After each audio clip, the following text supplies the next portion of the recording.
আসসালামু আলাইকুম বন্ধুরা, আমি আজকে নিয়ে চলে এসেছি পেয়ারা চাট রেসিপি। এই গরমের সময় কিন্তু অনেক পেয়ারা পাওয়া যায় এবং সেগুলো খুবই তাড়াতাড়ি কিন্তু পেকে যায়। নরম হয়ে গেলে কিন্তু ওই পেয়ারাগুলো আমাদের খেতে ভালো লাগে না। ওটা দিয়ে কিন্তু এই চাট রেসিপিটা আমি তার জন্য তৈরি করে নিচ্ছি। তার জন্য আমি দুটো বড় বড় পেয়ারা নিয়ে নিয়েছি। এবারে প্রথমে ধুয়ে নিয়েছি ভালো করে।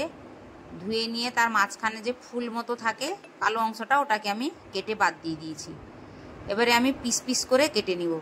অবশ্যই রেসিপিটা ট্রাই করবেন। এরকম পাকা পেয়ারা ঘরে থাকলে নষ্ট না করে কিন্তু এইভাবে চাট করে নেবেন, খুবই ভালো লাগবে। আম চাট থেকেও কিন্তু সুন্দর লাগবে। এর কিন্তু ফ্লেভারটা খুব সুন্দর হবে। অবশ্যই একবার এই রেসিপিটা ট্রাই করবেন। পাকা পেয়ারা কিন্তু আমরা অনেকেই খেতে ভালোবাসি না। তার জন্য আমি নিয়ে নিচ্ছি একটা প্যান। এখানে কিন্তু পেয়ারাগুলো আমার কাটা হয়ে গেছে।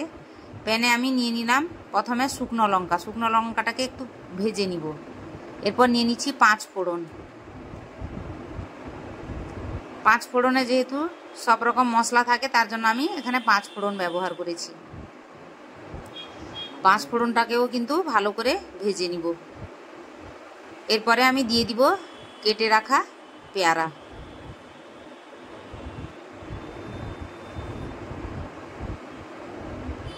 এর কিন্তু আপনারা এইভাবে জেলিও কিন্তু তৈরি করতে পারেন।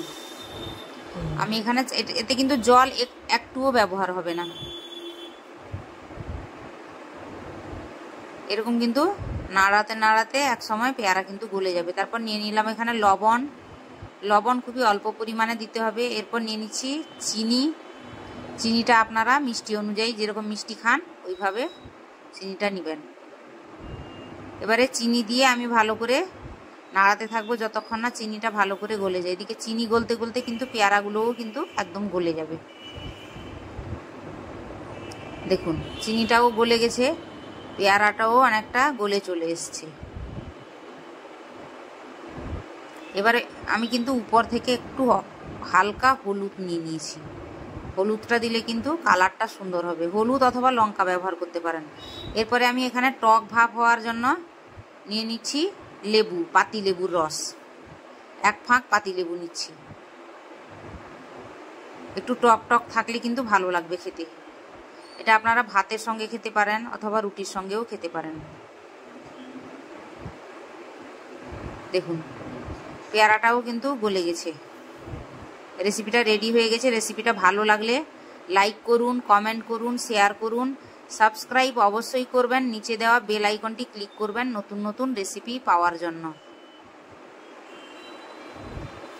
দেখুন আমার এখানে পেয়ারা চাট কিন্তু একদম রেডি হয়ে গেছে।